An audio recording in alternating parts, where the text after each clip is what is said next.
Juventus, Inter, dan AC Milan tidak akan dihukum oleh FIGC. Presiden FIGC Gabriel Gravina menyebut dirinya tidak bisa menghukum Juventus, Inter Milan, dan AC Milan yang mendeklarasikan European Super League. Lalu kenapa bisa seperti itu? Dalam 3 hari kebelakang, dunia sepak bola digemparkan dengan munculnya European Super League atau Liga Super Eropa. Kompetisi itu pun bahkan telah diresmikan dengan 12 tim papan atas. Mereka adalah Real Madrid, Barcelona, Atletico Madrid, Juventus, AC Milan, Inter Milan, Manchester United, Chelsea, Manchester City, Liverpool, Arsenal, dan Tottenham Hotspur menjadi 12 tim pendiri atau founding Liga Super Eropa. Atas lainnya, Liga Super Eropa pun memunculkan amarah dari banyak pihak seperti pecinta sepak bola, FIFA dan UEFA selaku Federasi Sepak Bola Eropa. Ya, meskipun pada akhirnya batal, banyak yang meminta 12 klub tersebut disanksi. Namun bagi Gabriel Gravina selaku Presiden FIGC, dirinya tidak bisa memberi sanksi kepada 3 wakil Italia, yakni Juventus, Inter, dan juga AC Milan.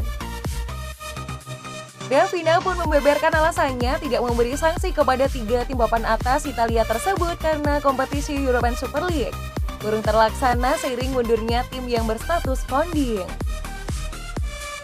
Sebuah ide yang tidak terrealisasi tidak bisa disanksi.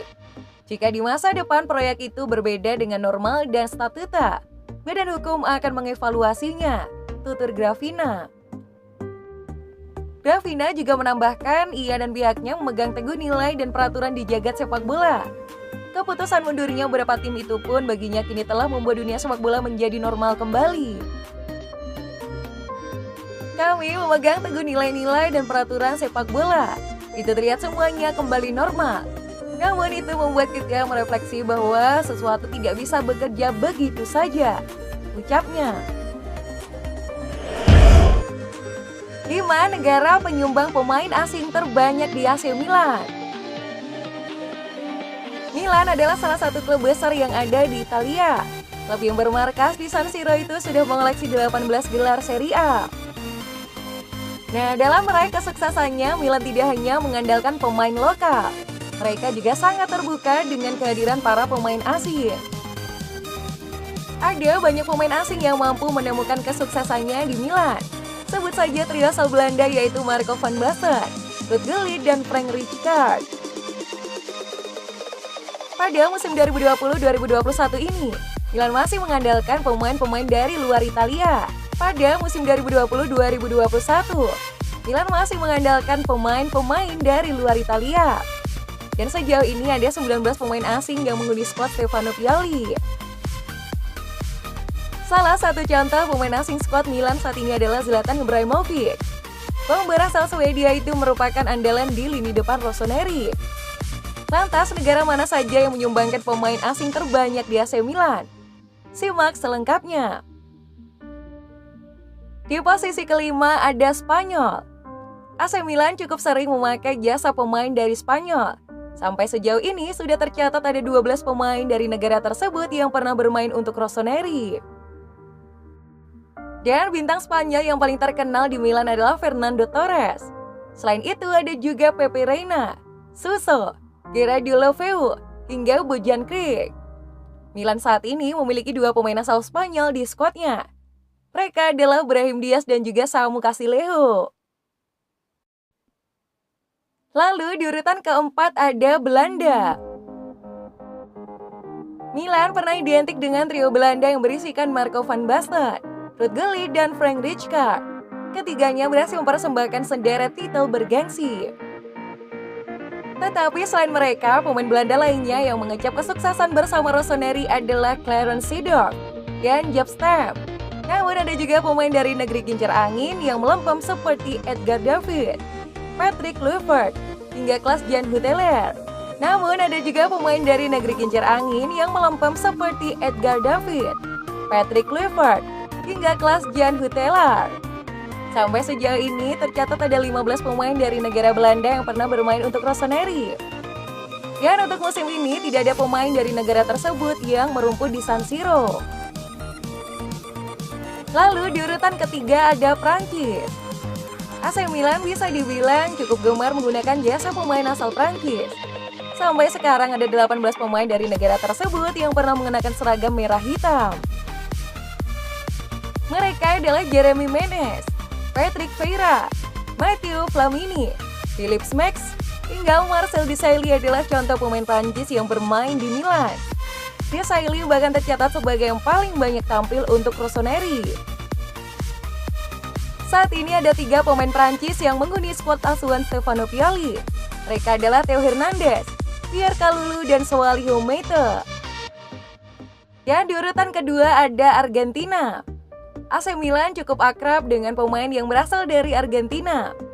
Dan sampai sekarang ada 24 pemain dari negara Amerika Selatan tersebut yang memperkuat Rossoneri. Milan saat ini tidak punya pemain dari Argentina.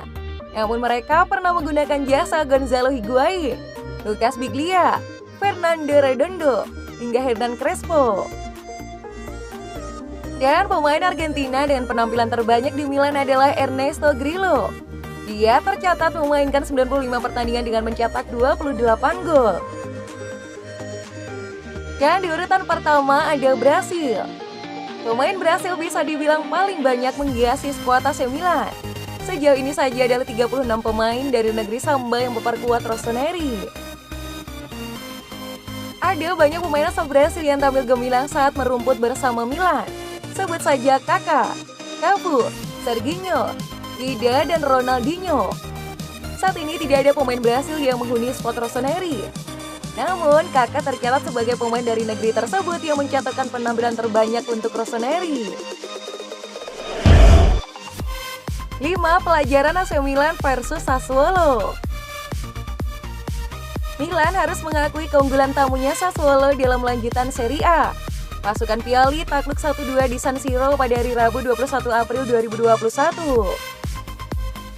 Dengan hasil ini, Milan gagal mendekatkan jarak dengan Inter Milan yang berada di puncak klasemen Serie A. Rossoneri berada di posisi kedua dengan raihan 66 poin. Nah, setidaknya ada 5 pelajaran yang bisa dipetik dari duel AC Milan versus Sassuolo. Berikut ini ulasannya. 1. Raspadori jadi mimpi buruk Milan. Giacomo Raspadori tampil menawan saat menghadapi AC Milan. Penyerang asal Italia ini menghadirkan mimpi buruk untuk Rossoneri. Raspadori menjadi penyebab kekalahan Milan dari Sassuolo karena dialah yang menggetarkan gawang Donnarumma sebanyak 2 kali. Pemain berusia 21 tahun itu mencetak gol pertama pada menit ke-76 dan melakukannya lagi 7 menit kemudian.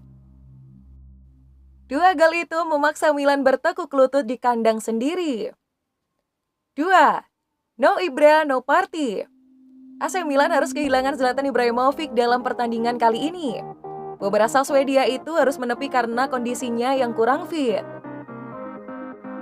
Atas absennya Ibra jelas sangat mengganggu Milan. Kualitas lini depan mereka menjadi menurun. Penggantinya Rafael Leao saat ini belum mencapai level yang dimiliki oleh Ibrahimovic. Berulang kali usahanya menemui kegagalan. 3. Pertahanan Milan. Kekalahan AC Milan dari Sassuolo tidak lepas dari performa buruk lini belakang mereka. Lini belakang Rossoneri amat rapuh. Milan sendiri sejatinya mampu unggul lebih dahulu melalui gol dari Hakan Calhanoglu. Namun Simon Kjaer dan kolega tidak mampu mempertahankan keunggulannya tersebut. Dengan demikian, Milan tidak pernah mencatatkan clean sheet pada 6 laga terakhir di Serie A. Dari jumlah itu, Rossoneri sudah kebobolan 8 gol. 4. Bapuk di kandang. AC Milan kembali mendapatkan hasil buruk ketika bermain di kandangnya sendiri. Dan kali ini Sassuolo yang menjadi mimpi buruk Rossoneri. Hasil buruk melawan Sassuolo membuat Milan menelan 5 kekalahan di kandang dalam ajang Serie A. Dan selebihnya Rossoneri meraih 5 hasil imbang dan 7 kemenangan. Milan sendiri terakhir kali meraih kemenangan di San Siro pada akhir pekan kemarin saat mengalahkan Genoa. Dan itu merupakan kemenangan kandang pertama mereka sejak awal Februari. 5. Peluang juara semakin menipis. AC Milan tidak mendapatkan poin penuh saat menjamu Sassuolo. Situasi ini membuat Rossoneri gagal memangkas jarak dari Inter di klasemen sementara Serie A. Saat ini Milan masih menghuni peringkat kedua dan tertinggal 10 poin dari Inter Milan. Namun, posisi Rossoneri juga bisa tergusur apabila Atalanta berhasil mengalahkan AS Roma. Melihat performa mereka yang tidak stabil, Milan sepertinya harus melupakan Scudetto. Pasukan Pioli kini harus fokus untuk mengamankan posisi 4 besar.